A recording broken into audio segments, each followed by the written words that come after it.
to the Corgi Town USA podcast.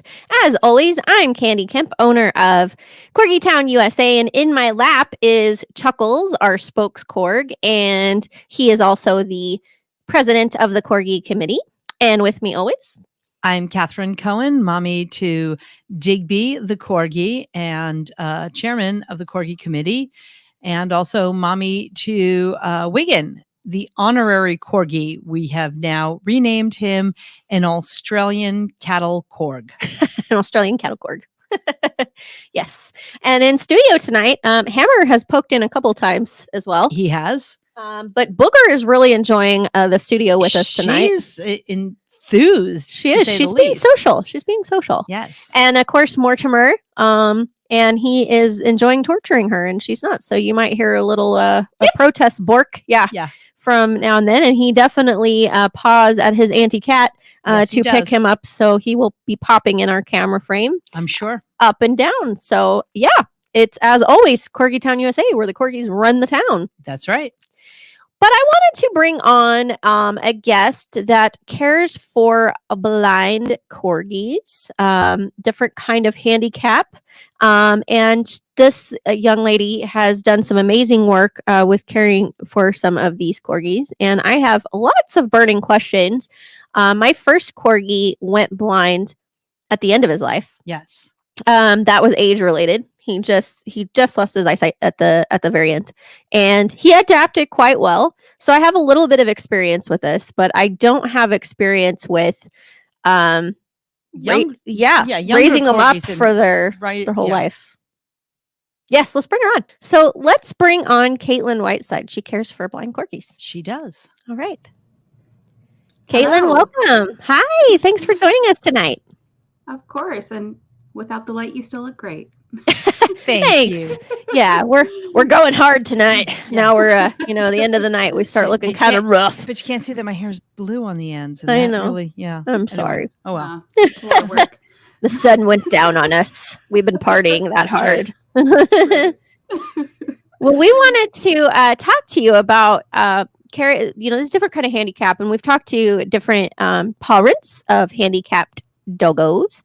And I have a lot of questions. As I mentioned, my first corgi went blind. It was age related. He adapted quite well, but there were things I learned to do as far as not changing his environment a lot to cause stress. So things like moving furniture and things like that we didn't do. So we just kind of adapted with what he did, and he did quite well towards the end. But I wanted to talk to you about you picked these dogs up young, and we've heard some of the kind of dangers of double Merle breeding. We know that you're not supposed to do, but that does still happen. Can you tell us kind of what are some of the causes you pick up these puppies, and tell us kind of how you got started?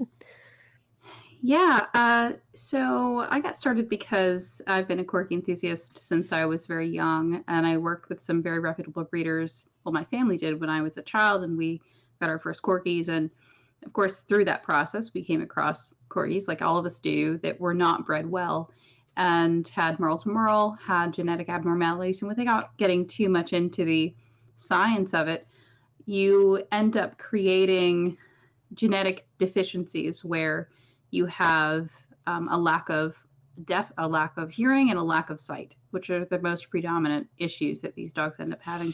And that sort of changed the way that I viewed animals in general, on our responsibility towards them. And many years went by in my life, and I became a dog trainer and decided to specialize in behavioral issues that they have. And this is something that has been in my life pretty much since the beginning. So that's how I got into it. And some of the difficulties that these dogs have are very unique, specifically around breeds like corgis, who are herders, who have an instinct to chase prey for the purposes of leading them in a direction. If they can't see or they can't hear, sometimes that makes those directions go a little bit haywire, and then their behavior becomes very changed over time. And, like when you're speaking about your dog who went blind over time, that's also very common that corgis have eye issues. So that's not uncommon, for owners to have. And when they encounter that, their dog can go through a period of extreme anxiety and fear. So we just want to give resources and tools to owners of every kind and to these dogs to have better communication with each other. Mm-hmm. Yeah. Wow, that's amazing. And I love this work you're doing. It takes it takes a special kind. Yes. You have to kind of imagine you kind of have to separate yourself emotionally at a certain point so that you survive doing it. Yeah. Yeah, well, it's funny. I think you have to connect in just a different way. I don't really see it as distancing myself. Some of the big challenges that we have in rescuing blind or deaf corgis is that you have to become familiar with the breeders who don't do safe practices, and you can't alienate them. Because more often than not, if they have a litter that has blind or deaf corgis, they end up euthanizing them, through horrible means that I won't get into. Yeah. But if they know that they have a resource where, we can drop off these dogs, those dogs will have a life. So while we're against the practice, it's a fine line that we have to walk in order to save those animals and also make ourselves more well-known, both in the reputable breeders community, the community of corgi owners, the veterinary societies, the rescues, and then, of course, the breeders themselves who are not doing it properly, where we don't want to encourage that, Right. but we also want to give them a resource so that these animals have a life. So that's the challenge that we face. It's quite the catch-22 because you want to just throttle them and you can't. Cat unfiltered. Cat unfiltered. Well, it breaks your heart, and at the same time, you can't show that your heart is broken. You can't show that it's affecting you that way. You're, as you said, you need to welcome them into the community as well, so they trust you. Right. Yeah. And there's a huge issue in the community. I'd say that there's several different levels of strictness. There's the people who want absolute strict rules and they will not allow any talk of it. And then there's the people who will allow some, but they obviously know the genetic issues. And then there's the ones who breed genetic issues without a care in the world. And while people like, you see them all the time, I would say that a lot of those sites end up getting shut down. And I really commend that because I don't want them to find customers, but I want them to find resources. So from my perspective, that's a little bit challenging.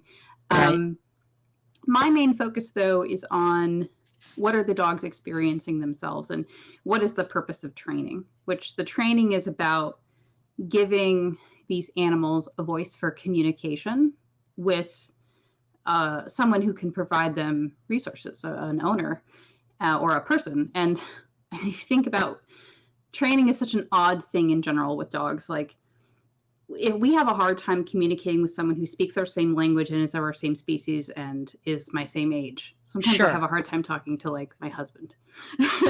and then you shift that around and you say, well, let's talk to an animal that's not my species, that doesn't speak my language, that's going through something totally different that I don't understand. And let's give us communication language that we both speak so that like you can tell me that you have to pee. Right. And then you add on the issue of I also can't see and I can't hear. So fortunately, we've broken down what do puppies generally go through? What does a corgi breed go through? What are their natural instincts? So we kind of have a general understanding of what they want and what they need and where their level is of intelligence. And then we break it down more to what do they have already at their disposal they're really good at, which the number one thing is scent and touch. So we'll use scent icons around the home. So you mentioned, you don't want to change the space. But what you can do is you mark, say, for instance, these candles without being lit produce a scent that a dog can understand. And if this scent is associated with a certain area of the home, they know where they are at all times. Oh. So something like that you place in different areas of the house, and then the dog knows where it is and can orient itself and things like that we try and give them resources for. So now that we understand kind of what that approach looks like with training, how do you scent train? So scent training can come in a couple of different forms. There's short-term scent training, which is a scent that might be a treat that you put into. I mean, the most common one is even used for sighted dogs. Is you put a regular piece of dog food that you put in with, say, a piece of hot dog, and you put like a bunch of dog food in it, so it smells like hot dog, but it's actually dog food, so you're not overwhelming the dog's kidney. But that specific scent is the only kind of flavor that they get when you're asking them to do down behaviors, when they're really hard at down. So they associate that particular treat and that particular scent with that one behavior for a while, and then you can expand it out. That's for a dog who might be older, who has had no training whatsoever and doesn't really have the communication skills and has been blind for a while, like 8, 9 months old, or even 2 years old. For a young dog, I do more touch training because that's what an owner is going to be. It's going to be easier for them. Scent training comes more naturally to dogs. Touch training requires the dog to be calm and, not be like, oh my God, I'm not freaking out. And then you're touching and you're like, oh my God, you're petting me. I'm so excited. No, that's a command. Right.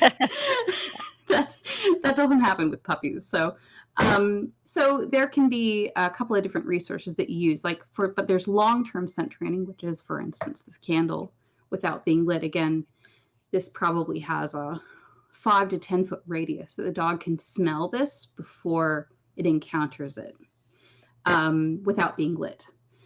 Now, if you have a dog that eats candles, this might not be the best resource for you. You might have to put one of those lavender scented collars on, say, a kitchen doorknob or something like that. But it will signal the dog that says, okay, I'm also associating that when we're in this space, we go to this specific spot and we lie down. Because in the kitchen, I'm not allowed to be crazy or go nuts. And so we use training with touch. We'll lure them over with a scented treat. Say, okay, see, this is where the bed is, and this candle will be there the whole time. And every time we do training, we say, okay, in the kitchen, we're calm. And then that scent is also associated with that complex behavior of when we're in this space, we go to the bed and we lie down. So I've basically given you 18 different commands that I would use one scent for, that ultimately that's where we want that to go. Wow. And it's scent and touch interlaced. Right. Wow. Yes. And that's for very severely blind dogs. Fortunately, you can do some tests when you first get a rescue that you can see how sensitive are they to light and to shadow. Because if they've got that ability, then you don't have to only rely on those things, on vibration collars or scent or touch. You can use a little bit of shadow training too. And shadow training is just using a big, this is a big board that I might use to block out light in front of the dog so that they know, okay, this means sit. This, like a hand signal that they can recognize. Something to that effect. Wow, that's amazing. I mean, I'm kind of blown away. Do you foster the dogs, train them, and then find them forever homes? Is yours the forever home for all of them? How do you work? So how does it work? We've never kept a dog here so far. We've found homes for every single one of them. Probably eventually I'll find one that I'm like, oh, I can't let this dog go, but that would be a foster fail. Yeah. Right. That would be a foster fail. But I have 2 Corgis myself that are just my pets that are horribly trained because right. Spoiled. They trained you. They trained me. But because most of the dogs that I get so far have either been puppies or I'll do virtual training where I'll work with someone who already owns the dog, and I'll say, okay, let's do some video and you show me what's going on and we'll go through an assessment, and I'll give them some tips and and then they obviously own their dog. Or if it's a foster, it's always been puppies, and puppies are easy. Puppies are really pretty easy because they really want human attention and interaction. I mean, they're puppies, and you just train them a couple of basic things, and you teach the owner how to talk to the dog and once the dog knows that they have an avenue on how they can communicate, that's really the goal. And then maybe we'll guide them every year or so if they need it. And can you almost see the stress level of the dog going down as they understand that you understand? Yes. It's so interesting that stress comes from being from feeling like you're alone, right? Especially as any sentient being, but as a dog in particular, they want their companion animals. And when you teach them the ability to communicate with the one area that they really want, which is usually humans, it's a miraculous discovery for them. And then they try to push it. Then dogs will actually teach you how they want to communicate. Right. After that, I've had some dogs that will like pound against walls and things, like do like this, and I'm like, okay, I mean, that's you can clearly feel something. I can hear something, but you can clearly feel something. And then we have to assess, is that a communication skill that they can carry with them to their next owner's home? Because what if their owner's home is made of brick and that won't have the same sound effect? Or, what if they like the idea, like sometimes some blind and deaf dogs who are deaf will even enjoy, say, a bell because they like the sensation of touching it, which is great for us. But if they are going to encounter a person who isn't going to work with a bell well, then so you have to be taught and then reteach, and it's just a constant back and forth of communication. Yeah. So what are the complications? The complications of rescuing these dogs, the major complications. The major complications is number one, finding qualified people to own them who understand that. Unfortunately, with Corgis, they're so adorable that people tend to be more than willing to adapt to whatever the dog needs. But there are, for every one person that is qualified to take a blind or deaf dog, there's 100 people who say that they are. And then you ask them and they're like, well, it's like a dog. I'm like, well, I mean, yeah, but you have to like keep the training going. Right. And that's a real issue. The other issue is we know the dogs are out there and they don't make their way into rescues as often as we would like. I've seen posts. I try to go down my internet rabbit hole to find these dogs, and I'll see posts for 10 litters, 7 of them clearly are blind. You can just see it. And suddenly those 7 are no longer available. So that's a huge issue. And then, or by the time we get them, they've been so malnourished, or they've been neglected. And that's where, it really hurts. Of course. Yeah. So that's a big issue. But I would say that the major issue obviously is the cause. It's this, it's their cuteness works against them. They end up breeding irresponsibly. And yes. Yeah. We tell listener, viewer, we always say, please use us as a resource. If you, of course, we're very pro rescue. We're glad to direct you that way. But if you want a puppy, please use us as a resource as well, so that we can give you the tools. We don't recommend any 1 or 2 breeders. We just tell you what to look for and what testing should be done, and certain red flags and things like that. Absolutely. And if you have the heart, the patience, I know I don't have the patience. I have the heart. I hate to see it. But I would not have the patience. So if you have the patience Well, the time too. and the time, You're a yeah, business owner. This and this is very intense. This Right. is you're caring for a handicapped animal. You are now a caretaker. and if that is what your heart calls out to, please reach out to us. We'll put you in touch with Caitlin. Please reach out to Caitlin. We need people who have the wherewithal, finances, time, patience to help Caitlin continue the amazing work that she's doing. Yeah. So go ahead. Go ahead. Oh, I wanted to mention some fun problems though. The fun Please mention the fun problems. Yes. So the fun problems are scent wandering is number one, or vibration wandering, which is where a dog get a scent, and because they can't see or hear, they're like 10 times more excited about it. So they follow it. And if you know anything about, I mean, obviously you guys do, but cardigans are wanderers sometimes. That would be my son. Yes. Right. Yeah, and we live on a farm. We take the training approach for all dogs that we want to push them into adulthood where they get to act out their natural instincts as herding animals without restricting them to being a farm dog.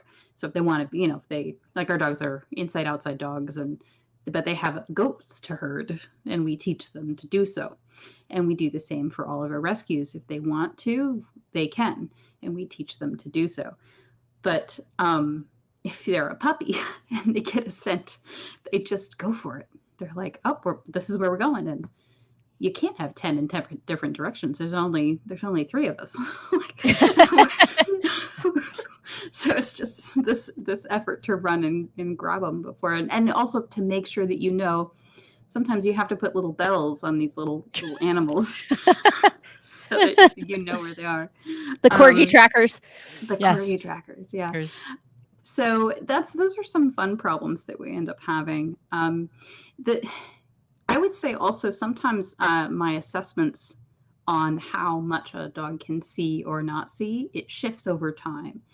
And I've worked with a couple of vets who've said as their eyesight progresses when they grow, sometimes they can gain or lose eyesight.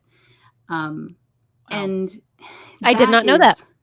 Right. I didn't know that either. But I don't know that they know that. I think that might be a working theory.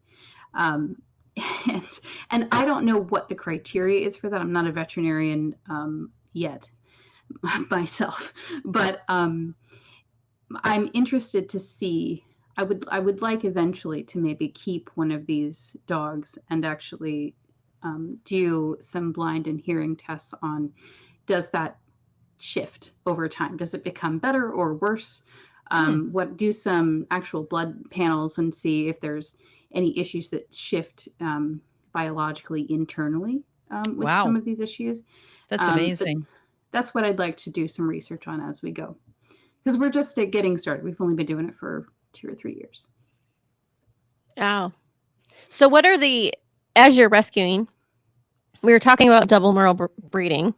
And what are some of the main causes of these issues that you're seeing? So my understanding is that the genetic abnormality has to do with a chromosome that is missing.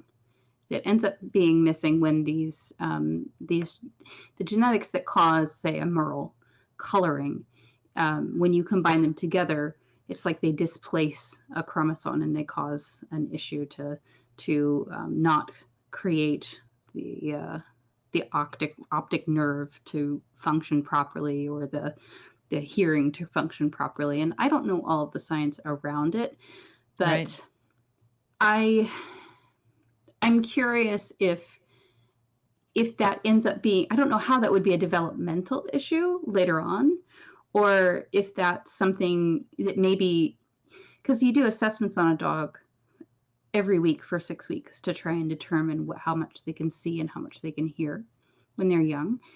And I'm not sure if that can shift, but that's what I have, my understanding is that it can, and it does over time. Wow. Well, I, so go ahead. I was going to say, so my little boy is a Merle, Mhm.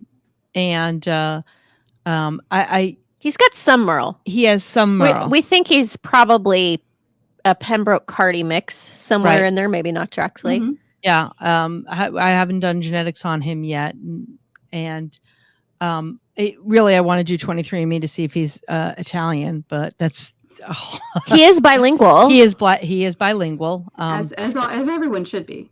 as everyone should be. Yeah. But are there problems? He wasn't a. I don't think he was a double Merrill. He is a foster, and No. do they end up having problems? Are they bred that way, or So here, the real issue that I've encountered on this too is that corgis already have issues with their eyes. right? When they get older, sometimes they have swelling behind the eyes or tumors or something like that where they have eyesight problems or they just start going blind. Um, and whether that's genetically related, I don't think there's a lot of research that's been done on it because some of those issues are not traditionally associated with genetics, But Right. if there's an underlying genetic issue with the breed itself, then obviously there's something going on that is systemic. Sure. But my dog Milo is the the lay person would call an American Corgi as well, a Pembroke Cardigan cross, which is blasphemy in the internets. But and he's Merle. There's no shortage of opinions on the internet. We know this. Right. Yeah. I know, which is fine. I actually love that you're forwarding both breeds and you consider them to be separate. Personally, I have never experienced myself or the vets that I've worked with a structural issue related to a Pembroke and Cardigan cross, which I know is one of the main issues that they say can be caused. And I haven't had a blind or any deaf issues or rescues come to me because it was a Pembroke Cardigan cross, only because it was the color combination. Mm-hmm. So I'm curious about. I think we need to do more scientific genetic research on what's actually causing these issues. I mean, we know what causes the blindness and the deafness from birth, but I'm Right. curious if it's similar from late onset. Yeah. That'd be interesting to learn about, interesting to start taking notes on. I know for myself, I learned something about chickens. So I also have chickens besides the cat, 2 dogs, 5 chickens. There are certain bred chickens that produce more eggs. Mm. And then they have a Yeah. shorter lifespan. Mm. So there's always, we mess with these things. There's something else that's going to give, unfortunately. Well, and to that point, we're going to cut you loose here pretty quickly, Caitlin, because we've had you for a good chunk of the evening. But I always, when people ask us for reputable breeders, there are certain things to look at. Of course, we're all anti puppy mill, but Yes. that can be hidden. Sometimes you don't know that your breeder's a puppy mill.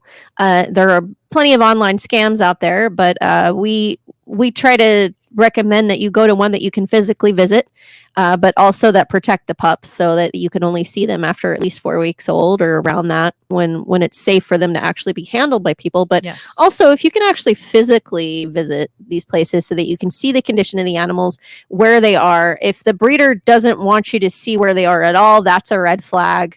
But we recommend, of course, the big 3 testing, which is degenerative myelopathy, von Willebrand disease, and exercise-induced collapse, because those are some of the common genetic ones, which we know all the research is not out for sure, but we do know that those can be prevented by not breeding carriers, and that the dam and sire should be tested. Yes. But we also recommend hips and eyes because of what we're talking about in if they're testing before, they have less of a chance to have that, and those are some of the issues that you can deal with down the line. But what would I would say, if you're going to give us 1 or 2 main points, if someone says looking for a breeder, what do you recommend that they look for?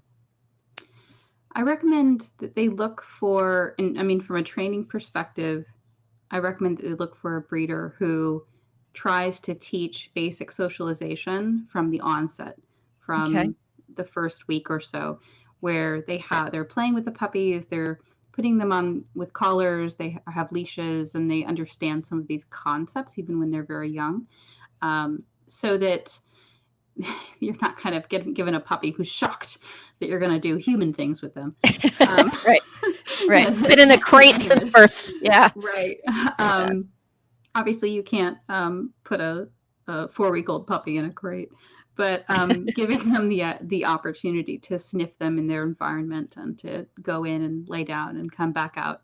And the parents obviously should be very well trained and should have excellent behavioral instincts around you. So if the mother and the father come up to you and they're really excited to see you, great. If they growl, I would consider that to be a bit of a red flag. The other thing that I also think it's important to recognize is that puppies have personalities, even from when they're very young. So when you're selecting your puppy, I would never select based off of color. When you are going to see the puppy, you need to be able to sit in that space where the puppy naturally is with its mom and with its litter mates for at least 30 to 45 minutes if possible. I know sometimes these transactions can be very quick, but a good breeder should allow you to sit, I mean, at the minimum 15, 20 minutes, where you can just watch all the puppies and you see which ones go in the corner, which ones come up to you.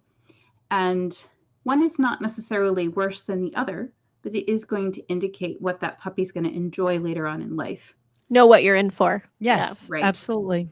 Yeah. Know what you're in for. A relaxed puppy is a puppy who may be relaxed as an adult. Obviously, there's teenage years to consider. Right. The teenage years. That's where we are with Mortimer right now. I think I don't know if he's chewing on our camera easel. Now he's chewing on the yoga ball chair. Oh, okay. Yeah. Well, it was moving. He's making his best effort to chew on whatever he can. He is. Well, since he's getting surly, it's about time for them to eat. So we are going to let you go this evening. Thank you so much for sharing your story and sharing your expertise with us. We really appreciate. And thank you for the work you are doing. Yes. Of course. Thank you. Definitely. And hopefully we can have you again. I'm sure we could talk for hours of going to different tributaries. And so we'll have to have you back on in a future season and talk a little bit more about some of this stuff. Absolutely. Will do. Thank you. All right. Thank you. Have a great night. You too. Bye. Bye. I'm so touched. Yes, that's amazing work. Yeah, it is amazing work. And like I said, I'd had a little bit of experience caring for Lilo, but Lilo also lived in the same house most of his life. So it was a little easier for him to adapt. Much more so. And yeah, these dogs can be trained, and just by training them, you're giving them a better life. Yeah. And adopting them, you're giving them a much better life. So that's wonderful and amazing work. And as I said, it's the time, money, and just the patience. If you've got that, think about adopting a little pup that really needs you. And emotional fortitude. Yes. There's that as well. Well, I guess we should sign off tonight. We are signing off. Dear listener, dear viewer, if you liked this video and are watching on YouTube, please like and subscribe. Otherwise, you can listen to the audio on your favorite podcasting platform. Please follow us on Facebook, on TikTok, on Instagram, or even on LinkedIn, because we are professional Corgos. That's right. But thank you so much. We're here for you every Thursday. All things Corgi, pet lifestyle, Candy, Cat, Chuckles, Mortimer, Booger. I don't know where everybody is, but they're all here. Digby, Wiggin, Hammer. They're all somewhere. Yeah. So have a wonderful evening from all of us here at the Corgi Committee. Thanks for joining us. Good night.